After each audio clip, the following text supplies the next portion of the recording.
কথাটো হৈছে কি আজি বিজনীৰে আমাৰ উলুবাৰীত থুৰিবাৰী চুবাইজাৰ মানস চেৰফা আদি কৰি বিভিন্ন যিখিনি বিজনী চাব যিখিনি আমাৰ পৰিষদৰ সমষ্টি আছে এই সমষ্টি বিষয়ৰ আগন্তুক পৰিৱেশৰ ক্ষেত্ৰত গণ সুৰক্ষা পাৰ্টি আৰু অবৰো সুৰক্ষা আমি যিহেতু যৌথভাৱে এবাৰ আমি নিৰ্বাচন অৱতীৰ্ণ হ'ম গতিকে তেনে ক্ষেত্ৰত আমাৰ ৰাইজৰ সহমতখিনি লোৱাৰ কাৰণে আজি উলুবাৰীত আমি আজি অৱস্থিত এখন পৰ্যালোচনা সভা অনুষ্ঠিত হৈছে। ইয়াত কিছু সময় আগতে দিহিঙীয়া সমষ্টি MCLA ঘনশ্যাম দাস ডাঙৰীয়াও আছিলে আৰু মোৰ লগত গণ সুৰক্ষা পাৰ্টিৰ জিলা কমিটিৰ আমাৰ সভাপতি মনোৰঞ্জন বৰ্মন ডাঙৰীয়াও আছে, আমাৰ কাৰ্যকৰী সভাপতি অবৰো সুৰক্ষা কমিটি আছে। গতিকে নিশ্চিতভাৱে আগন্তুক দিশত এইবাৰ আমি এখন যুঁজ হ'ব বুলি যেনে কংগ্ৰেছে যেনে কয় আমি এনেকুৱা অনুভৱ কৰি আগন্তুক 2025 চনৰ পৌৰ নিৰ্বাচন আমি এক মিছন সুৰক্ষা হিচাপে অনুভূত কৰি আমাৰ সুৰক্ষা কেনেকৈ আমি কৰিব পাৰোঁ ৰাজনৈতিকভাৱে সেয়া নিশ্চিতভাৱে এটা আলোচনা হৈছে আজি। হয়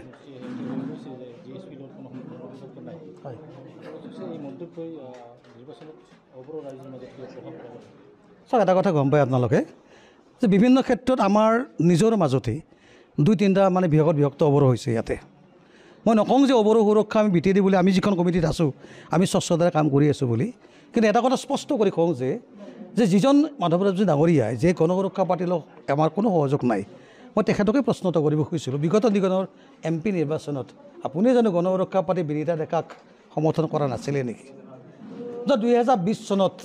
বা 2019 চনত আপুনি জানো অবৰো হৈ থাকোঁতে MP নৱ কুমাৰ শৰণীয়াক সমৰ্থন কৰা নাছিলে নেকি? 2024 চনৰ লোকসভা নিৰ্বাচনৰ পিছত আপোনাৰ MP নৱ কুমাৰ শৰণীয়া মাধৱৰাজৰ মাজত এনেকুৱা কি ঘটনা ঘটিল যাৰ বিনত MP নৱ কুমাৰ শৰণীয়াৰ সিদিনাখনলৈকে পাৰ্টীক গণ সুৰক্ষা পাৰ্টীক সমৰ্থন দিছিলে, আজি তেওঁলোকে পাৰ্টীক সমৰ্থন নিদি আচলতে কিহৰ ইংগিত মানে বুজাব চেষ্টা কৰিছে সেই প্ৰশ্নটো মই মাধৱৰাজ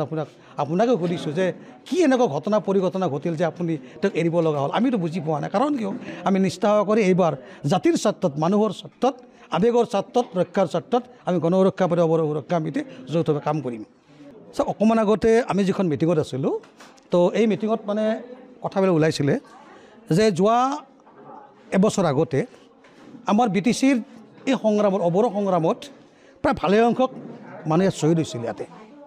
এই শ্বহীদ হোৱাৰ বিনিময়ত বিভিন্ন অশেষ চেষ্টাত মই নকওঁ যে কাৰো চেষ্টা নাই বুলি, আমাৰো চেষ্টা এটা আছিলে। তো বিভিন্ন ক্ষেত্ৰত চৰকাৰী পক্ষৰ লগত যাৰ মিলাপ্ৰীতি আছে তেওঁলোকক মাতি আনি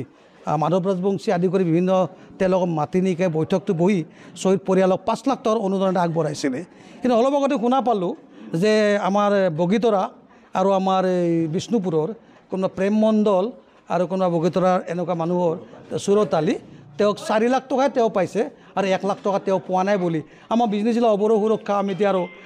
চিৰাং জিলা গণ সুৰক্ষা পাৰ্টিৰ সভাপতি মহোদয়ক এখন আবেদন দিছে ইয়াৰ ব্যৱস্থা ল'ব লাগে বুলি। আৰু যদি কথাটো সত্য আমি নাজানো,